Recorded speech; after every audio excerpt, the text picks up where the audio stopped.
প্রথমে 2 ভাঁজ কাপড় নিয়ে তা একটি ভাঁজ করব। এখানে মোট 4 পাট কাপড় নিয়েছি।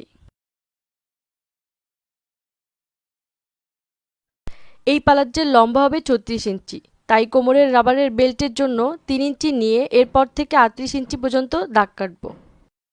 পায়ের মুহুরি এবং বেল্ট মোড়ানোর জন্য 2 ইঞ্চি বাড়িয়ে নিয়েছি। পায়ের মুহুরি সেলাইয়ের জন্য 1 ইঞ্চি উপরে দাগ কাটছি।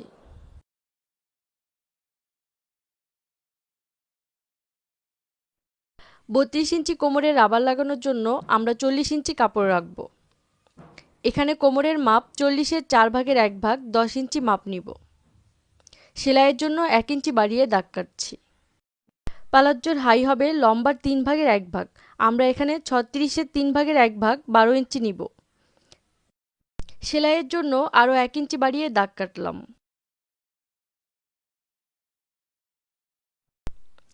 এবার এই দাগ বরাবর হিপের জন্য মাপ নিব 14 ইঞ্চি।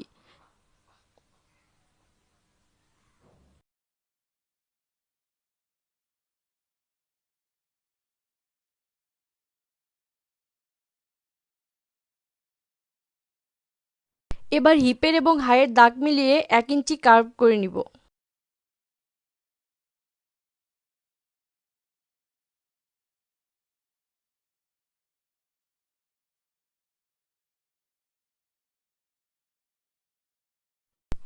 এবার আপনাদের ইচ্ছামতো পায়ের ঘের নেবেন। আমরা এখানে 15 ইঞ্চি দাগ কাটলাম।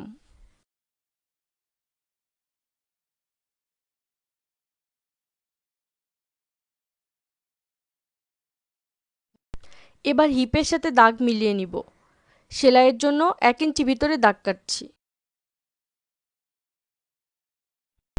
মাপ নেওয়া শেষ। এবার দাগ অনুযায়ী কাটার পালা।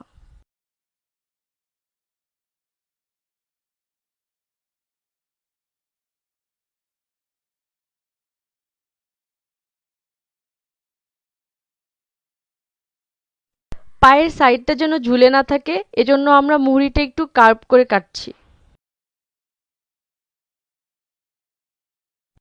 এবার কোমরের উপরে রাবার দেওয়ার জন্য 3 ইঞ্চি মাপ নিয়ে বেল্টের কাপড় কেটে নিচ্ছি।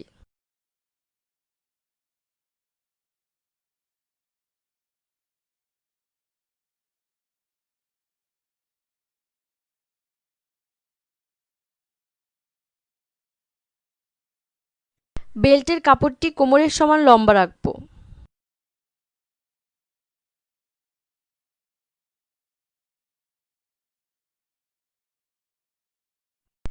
উপরের পার্টটা আলাদা করে নিচ্ছি। হয়ে গেল আমাদের প্লাজো কাটা। পরের ভিডিওতে এটি সেলাই করে দেখাবো। সেলাইয়ের ভিডিও লিংক নিচে ডেসক্রিপশনে দেওয়া আছে। নতুন ভিডিওর নোটিফিকেশন পেতে চ্যানেলটি সাবস্ক্রাইব করুন এবং বেল বাটন অন করুন।